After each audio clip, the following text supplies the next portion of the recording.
Thank you, Emmanuel Akile. My greetings to you and all the listeners of iRadio. Yes. Let's begin with what happened yesterday. I understand the opposition responded to the presentation of the government about the initial protocols, and the document was presented, and the stakeholders were actually present. And then tell us what happened yesterday, Rajab. Well, thank you. The presentation was made in the morning session of yesterday, and it was delivered by General Pagana Mum, who is the leader of the United People's Alliance, UPA. And the presentation that they made on behalf of the opposition, responding to the presentation from the government, was in 3 or 4 sections. The first section talked about the RRCs, why the opposition at the time, the holdout opposition groups, did not sign the agreement, that they felt there were manipulations in the process of the negotiations.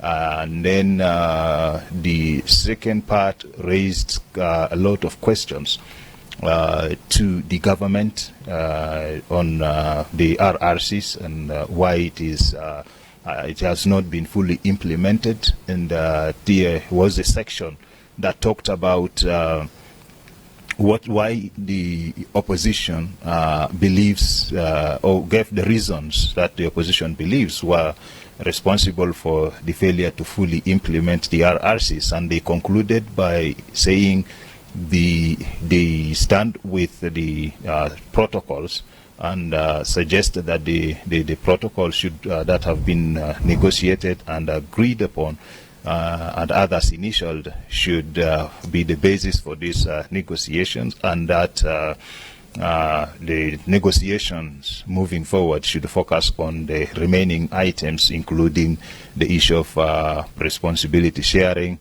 and also concluding with the timeline for signing the agreement. Right. So what are we expecting today? What's going to happen? Well, the mediation actually in the schedule for yesterday expected that in the afternoon there would now be kind of discussion on the presentations, on the positions of the government and the opposition. Of course, the position of the government has been the same as it was by December when we concluded that round of negotiations, insisting that the RRCs remains the framework for the negotiation, the main framework agreement for the country, and everything else that emerges out of the Tumaini Peace Initiative should be annexed to the RRCs. And now the presentation from the opposition yesterday also kind of maintained their position that the negotiation should proceed from where the whole thing stopped by the time the government went back to Juba. And so at this point, there was supposed to be a negotiation now in the afternoon, but then the government delegation requested that they needed that time yesterday in the afternoon and the whole of today to reflect on the presentation of the UPA and get back to the discussions.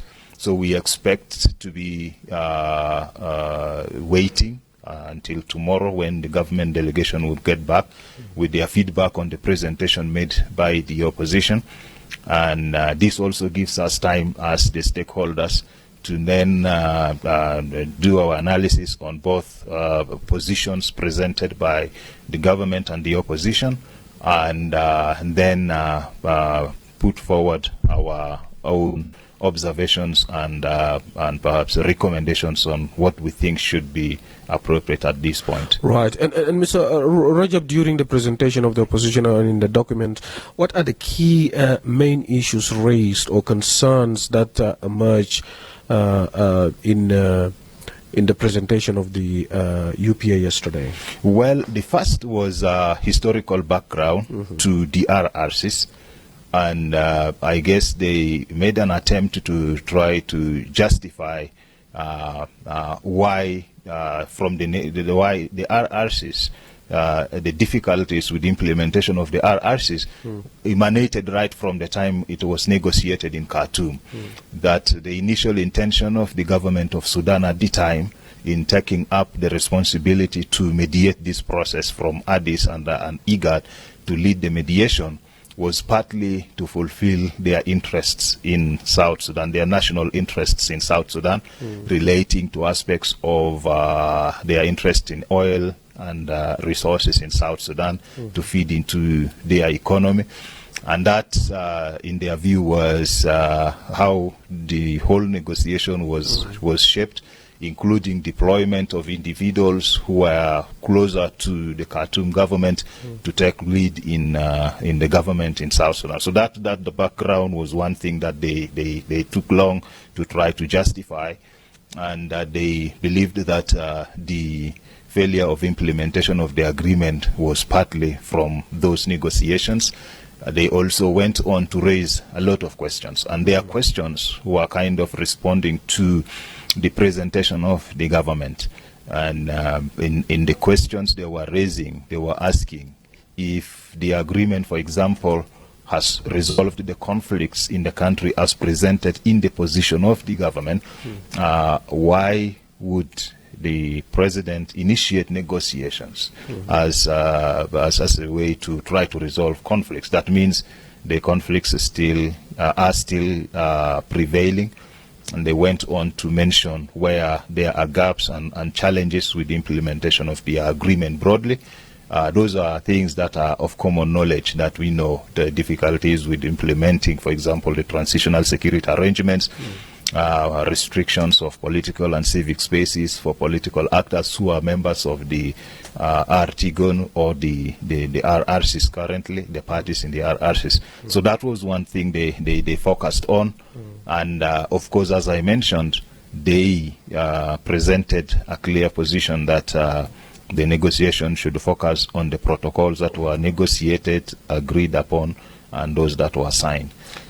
What about the issue of elections? Was it like something raised by the opposition in terms of ensuring that the 2026 elections are going to happen, or whether there's another new time frame for the elections to take place? Well, the paper they presented did not really go into details about anything to do with the elections. They only mentioned, I think, a paragraph saying the failure to deliver on the transitional security arrangements and other aspects of the RRCs affected the timeline for conduct of the elections. And they did not touch on the extension and the new timeline for the elections in the country. Their call was for continuation of the negotiations from where it stands now as of the protocols. And what's the position of stakeholders in terms of the conflicting statements for the last 2 or 3 days? We're hearing from the government and the opposition about Tumaini should be an annex to the revitalized peace agreement or a standalone agreement. First, we in the stakeholders believe that yes, we have the RRCs as an agreement or a framework agreement for peace in the country. We also acknowledge the difficulties that the implementation of the RRCs is facing. You may recall some of us who are part of the RRCs in terms of the negotiations and also part of the implementation process. And we acknowledge that there are sincerely difficulties in delivering on the commitments of the agreement. And thirdly, the stakeholders believe that there is nothing wrong with the content of the RRCs, and there is nothing wrong with the content of the protocols that have been signed. But there is everything wrong with the way the implementation is progressing, and therefore there is need to build consensus on renewing commitment and addressing the challenges affecting the implementation, to be able to come up with a framework that could deliver peace in the country.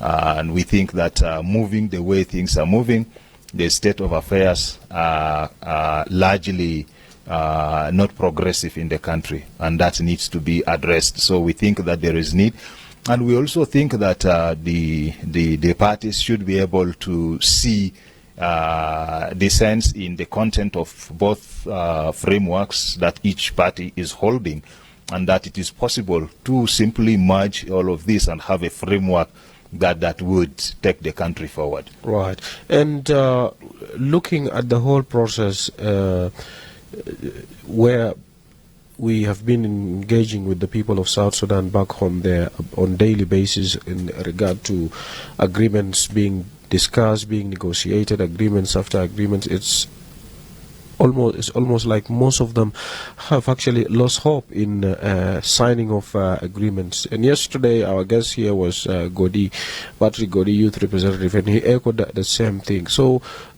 how different can this Tumaini peace initiative really be compared to other agreements signed previously, which were not fully really implemented, Rajab?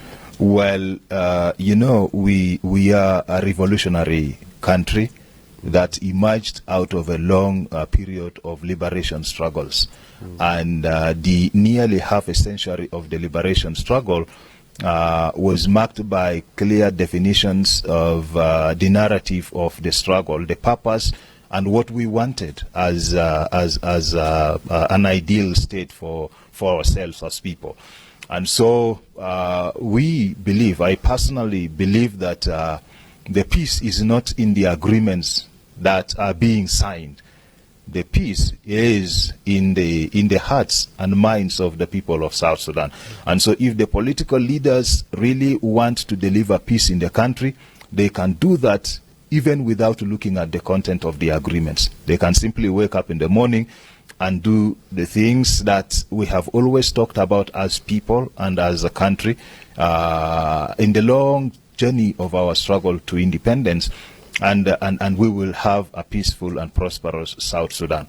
So even if we sign these agreements, if the peace is not coming from the hearts and minds of the South Sudanese, and particularly the leaders, we will not make progress. So we should look at the issue of delivering peace as a commitment of the South Sudanese, but also the leaders, beyond just signing the agreements.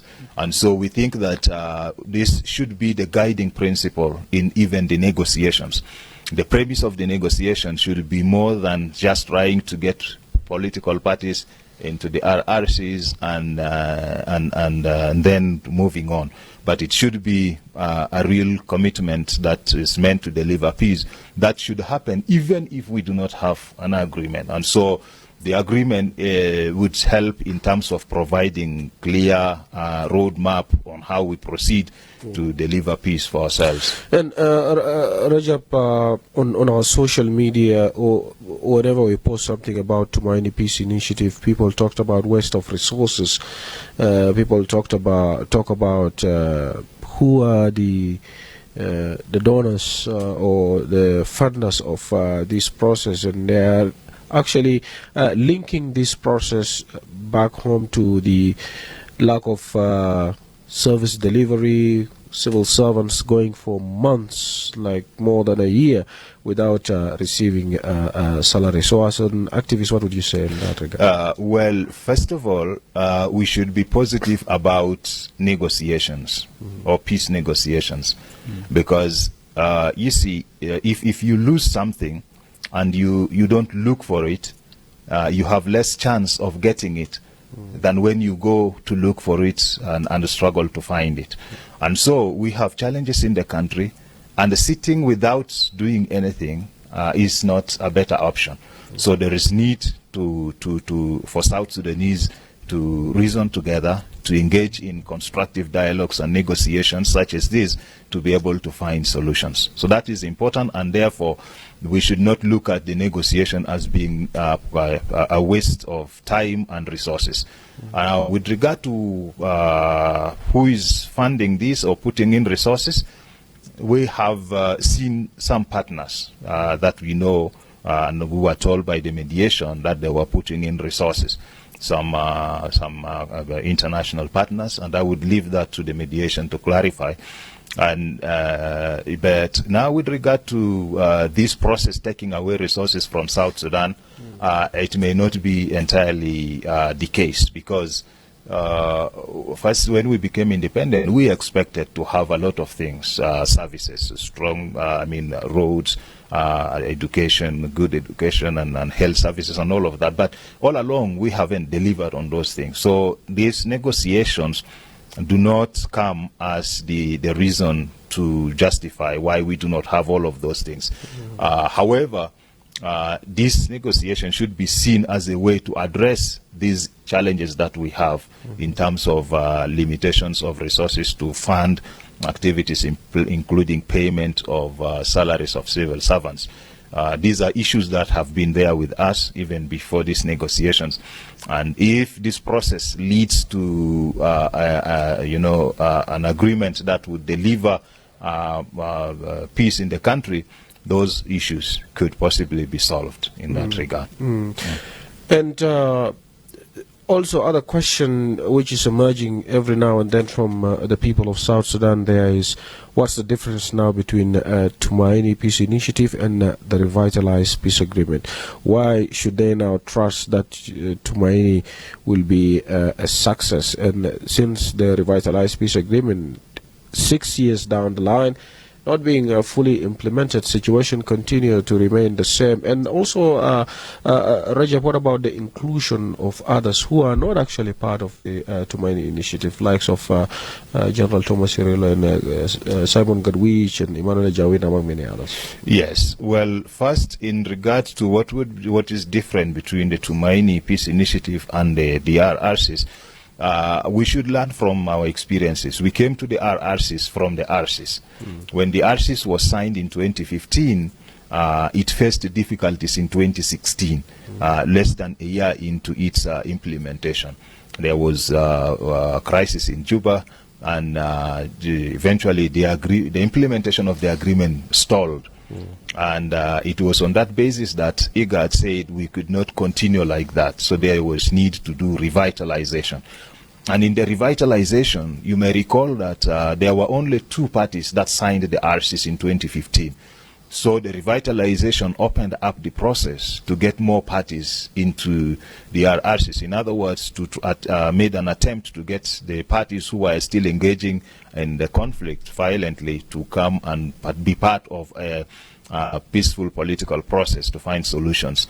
And so the RRCs came out as a result of that. Now the RRCs, from all indicators that we have, has also not delivered on its intended objectives. It's also, in our view, personal, I would say it is largely stalled as well, its implementation. And so it takes us back to the process of saying, when we are not moving, there is need to come back to do an analysis. In project management, you do evaluation as to what is happening and why things are moving well or not moving very well, and where you need to make adjustments. So this Tumaini Peace Initiative offers that opportunity for reflection and evaluation of the overall implementation process and what could be done better. So in our view, this would be a way of, it's a way of revitalizing what has been revitalized to better proceed. And so in this process, we think that there is need to renew commitment and to agree to do things a little differently in order to deliver peace in South Sudan. Right. Now, the other aspect, yes, as you said, with regard to those who have not joined this process, what happens? Yes. Calls have been made by President William Ruto, by President Kiir, and also by the mediation. I am aware of letters that were written to the other actors who are not currently in the process. I'm also aware of meetings that were held directly engaging with them, and phone calls that were made to them to be part of this process. And I think it is the choice of quite a number of them not to be part of this process. And so, in our view, we would prefer to have everyone at the negotiating table for a peaceful political process in finding solutions to the situation in our country. So we would appeal to all the actors to be part of this process so that the crisis in our country is resolved peacefully and resolved once and for all. Right. And something also very important now, is the Tumaini in agreement with the extended transitional period, or for the elections to be conducted in 2026 if the Tumaini succeeds, for instance, and they signed it finally? No, there is no specific provision on the conduct of elections in the Tumaini Peace Initiative. And it is, I guess, something that should also be addressed before conclusion of this negotiation. At the moment, initially, the understanding actually by the beginning of the Tumaini Peace Initiative was that the negotiations would conclude before the end of last year, and then there would be participation of all the actors in the electoral process. This was not the case. The negotiation continued beyond the timeline for elections for last year, and so the extension was made when the negotiation was still going on. So it is something that may need to be discussed, especially if some of the deadlocks are unlocked and then negotiation proceeds towards conclusion. The issue of timeline for elections may need to be defined as well. Whether these parties will go back to the country with peace or not will depend on how they contribute to this process and build compromise. I mean, and agree to compromise. And so far, the delay, the whole of last year, from the time the negotiation started in May to the end of the year, gave us an impression that, there is also a very slow process with a lot of disagreements.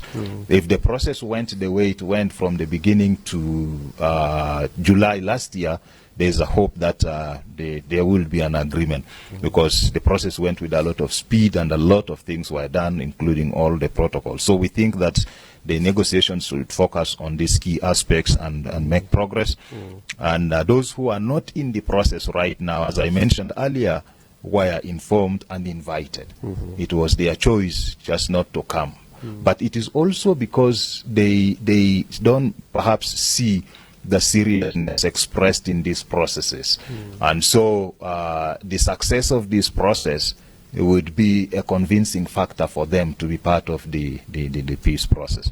So it is important to make this process successful. Now, there was a question on the next question. Yeah. Deng Santo was asking about the goal of the stakeholders, whether you are in the same position with the opposition, actually. Yes. It is always seen that in South Sudan, generally, people always see the opposition and they see the government. They don't see another group. Yeah. We are another group. And we are a group that is called the civil society or the stakeholders. Our difference with these parties is that they hold or they pursue political power. They want to take political power. Those who are not in power. And those who are in power want to maintain it. We are not aspiring for political power. So we are not asking to be appointed ministers when we participate in this process.